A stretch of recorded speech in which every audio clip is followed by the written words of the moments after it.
Vamos pensar numa coisa, um bem, uma casa, um terreno. A gente tem aquela ideia de que, bom, é meu, faço o que eu quiser com ele, né? Parece óbvio. Mas e se essa ideia estiver fundamentalmente errada? A gente vai ver aqui como o conceito de propriedade passou por uma verdadeira revolução, uma revolução silenciosa, que transformou o que era um direito absoluto numa responsabilidade coletiva. Pois é, por séculos a resposta para essa pergunta parecia ser um sim bem grande, mas a realidade social e as leis de hoje em dia transformaram essa certeza em algo bem mais complexo e, sinceramente, muito mais interessante. Então, como a gente vai entender essa história? Primeiro, vamos voltar para a era do direito absoluto. Depois, vamos ver como a ideia de função social chegou para mudar tudo. Aí a gente entende as regras do jogo hoje. E no final, o que acontece quando alguém não segue essas regras.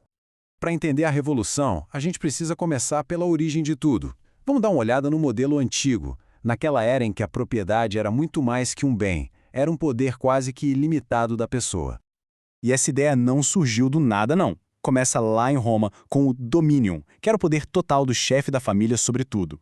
Séculos depois, a Revolução Francesa pega essa noção, chama de sagrada e a transforma no pilar da liberdade do indivíduo. E para fechar com chave de ouro, filósofos como Locke e Rousseau deram a base teórica. Ter propriedade era ser livre. E olha, nada resume melhor essa mentalidade do que essa frase da Declaração dos Direitos do Homem de 1789. Repara nas palavras: inviolável e sagrado. A propriedade não era só um bem, era um escudo, quase uma proteção religiosa do indivíduo contra o poder do Estado. Só que esse modelo absoluto não ia durar para sempre. Com o tempo, ele começou a mostrar umas rachaduras, sabe? A sociedade foi mudando e começou a exigir uma nova forma de pensar. O que ativou essa mudança foi a vida real. As cidades explodiram de tamanho, novas relações de trabalho apareceram e ficou bem claro que ter liberdade não era mais só ter um pedaço de terra. Para proteger a dignidade das pessoas, era preciso outras coisas, como direitos trabalhistas, acesso à moradia. O individualismo extremo da propriedade simplesmente não estava mais dando conta do recado.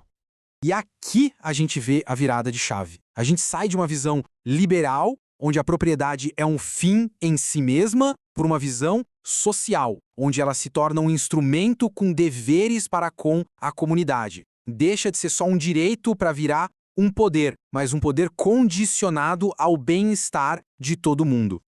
E o grande arquiteto dessa nova ideia foi um jurista francês, Léon Duguit. O que ele propôs foi revolucionário. O proprietário, na verdade, é um tipo de administrador de um bem que tem uma função na sociedade. A propriedade deixa de ser um direito absoluto para virar uma função, uma responsabilidade.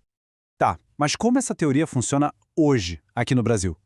A nossa Constituição de 1988 não deixou a função social como uma ideia solta, não. Ela transformou isso num elemento essencial do direito de propriedade. A função social não é uma coisa só. Ela tem descrições de cargo diferentes para a propriedade rural e para a urbana. Lá no campo, o foco é em produzir de forma justa e sustentável. Já na cidade, o objetivo é ajudar a cidade a crescer de um jeito ordenado. E esse ponto aqui é crucial para a propriedade rural. Não adianta só ser produtiva.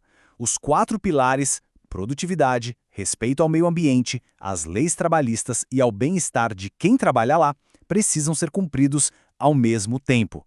Se um deles cair, a propriedade inteira falha na sua função social, não importa o quanto ela produza.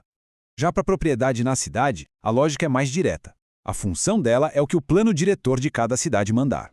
O que isso quer dizer? Que um terreno vazio mantido só para especulação imobiliária numa área que precisa de moradia, por exemplo, não está cumprindo sua função social. Simples assim. Ok, mas e aí? O que acontece na prática quando um proprietário não cumpre esses deveres todos? Bom, as consequências são bem sérias e mostram que essa discussão não é só teórica, não. E aqui a gente chega num conceito muito poderoso. A função social não é uma coisa de fora da propriedade, ela é parte da definição dela. Se essa função não é cumprida, o bem perde sua legitimidade na Constituição. E, juridicamente falando, ele vira uma impropriedade. E isso significa que o Estado não tem mais o dever de proteger esse bem como antes.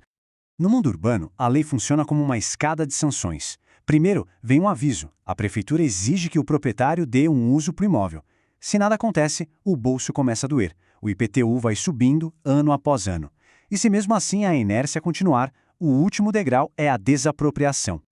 Já para a propriedade rural, uma grande polêmica foi resolvida pelo Supremo Tribunal Federal nesse caso aqui, que ficou bem famoso, a ação direta de inconstitucionalidade 3865. O debate era o seguinte: uma fazenda produtiva podia ser desapropriada para a reforma agrária se, por exemplo, usasse trabalho escravo ou desmatasse ilegalmente. A resposta do STF foi um sim bem claro. A Corte decidiu que a proteção contra a desapropriação só vale para a propriedade que é, ao mesmo tempo, produtiva e socialmente funcional. Uma coisa não existe sem a outra.